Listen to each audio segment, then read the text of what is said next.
क्या दोस्तों आपको भी सांपों से डर लगता है? क्या आपको भी नींद में सपने में सांप दिखाई देते हैं? और क्या आपकी कुंडली में भी काल सर्प दोष है? तो दोस्तों आज मैं आपको एक ऐसे पवित्र शिवलिंग के दर्शन करने और महत्व के बारे में बताने जा रहा हूँ जिसके विधिवत दर्शन पूजन अर्चन करने से आपको आपकी इन समस्याओं से निवारण मिल सकता है।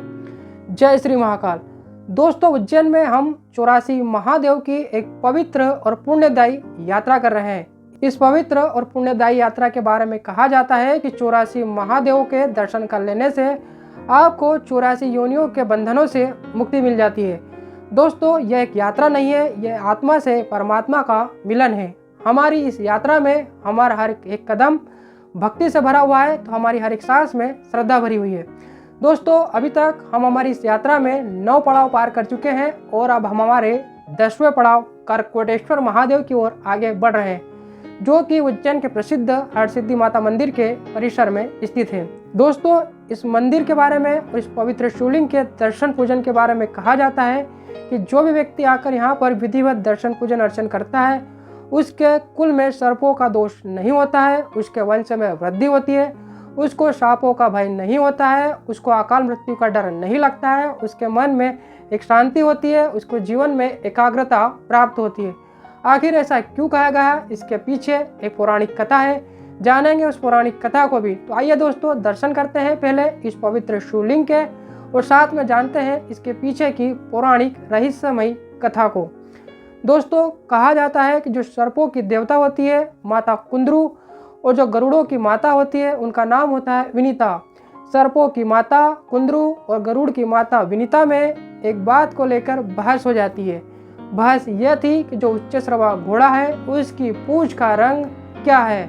दोस्तों उच्चश्रवा जो घोड़ा होता है वो घोड़ा है जो समुद्र मंथन से निकला है। दोस्तों सांपों की माता कुंद्रू का कहना था कि उस घोड़े की पूंछ का रंग काला है, जबकि जो गरुड़ों की माता विनीता थी उनका कहना था कि उस घोड़े की पूंछ का रंग सफ़ेद है। दोस्तों दोनों में बहस होती है और यह शर्त तय होती है कि जो भी शर्त में हारेगा उसे दूसरी की दासी बनकर रहना होगा। दोस्तों चूंकि जो सर्पों की माता कुंद्रू है वो जानती थी कि उच्चश्रवा घोड़े की पूंछ का रंग सफ़ेद है, लेकिन वह छल के द्वारा इस शर्त को जीतना चाहती थी, इसलिए उसने अपने पुत्रों यानी सर्पों को बुलाया और कहा कि तुम जाकर उस घोड़े की पूंछ पर इस प्रकार से चिपक जाना जिससे कि उस घोड़े की जो पूंछ है वो काले रंग की दिखाई दे। चूंकि दोस्तों यह एक प्रकार से छल है, इसलिए कुछ सर्पों ने ऐसा करने से मना कर दिया, जिससे कि उनकी माता क्रोधित हो गई और क्रोध में आकर माता ने अपने ही पुत्रों यानी सर्पों को श्राप दिया कि तुम जाकर राजा जन्मेजय का जो यज्ञ हो रहा है जो कि सर्प यज्ञ है उसमें जाकर एक एक करके भस्म हो जाओ।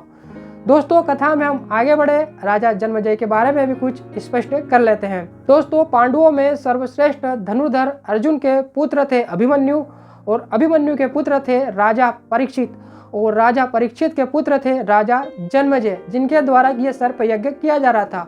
आखिर राजा जन्मेजय यह सर्प यज्ञ क्यों कर रहे थे, तो इसके पीछे कारण था अपने पिता की मृत्यु का बदला लेना। दोस्तों राजा जन्मेजय के पिता राजा परीक्षित को तक्षक नामक एक जो नाग होता है उसने काट लिया था और उसके काटने से राजा परीक्षित की मौत हो गई थी।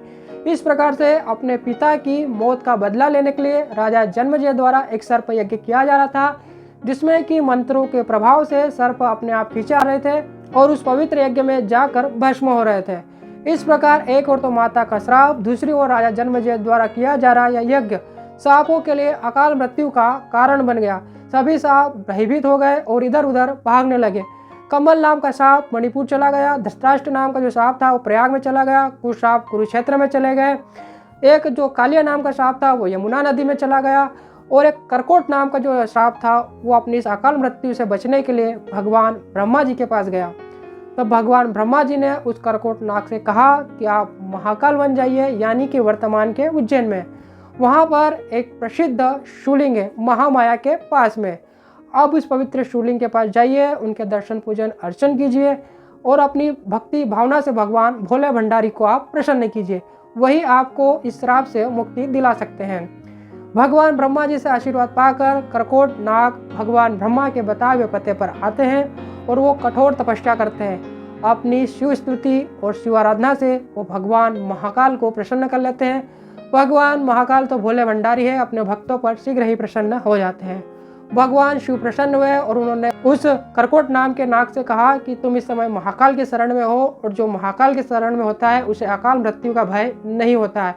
इस प्रकार भगवान महाकाल ने उस करकोट नाग को अभय जीवन दान का वरदान दिया। साथ ही दोस्तों उन्होंने उस करकोट नाग को यह भी वरदान दिया कि आपने नाग होकर मेरे इस पवित्र शिवलिंग का पूजन अर्चन किया, मैं आप पर प्रसन्न हूँ। जो भी भक्त, जो भी दर्शनार्थी इस पवित्र शिवलिंग के विधिवत दर्शन पूजन करेगा, उसके जीवन में उसको सर्पों से भय नहीं होगा, उसको सांपों से होने वाले डर से मुक्ति मिलेगी। इस प्रकार दोस्तों करकोट नाम के नाग द्वारा इस पवित्र शिवलिंग के दर्शन पूजन अर्चन करने से जो पवित्र शिवलिंग है ये करकोटेश्वर महादेव के नाम से प्रसिद्ध हुआ। बोलिए जय श्री महाकाल।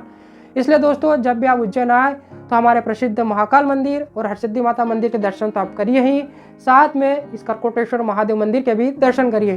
क्योंकि दोस्तों 84 महादेव की यात्रा में मैं जिन महादेव के आपको दर्शन करा रहा हूँ, इनके महत्व के बारे में देश दुनिया में कम पता है, इसलिए इनके पास कम भीड़ होती है।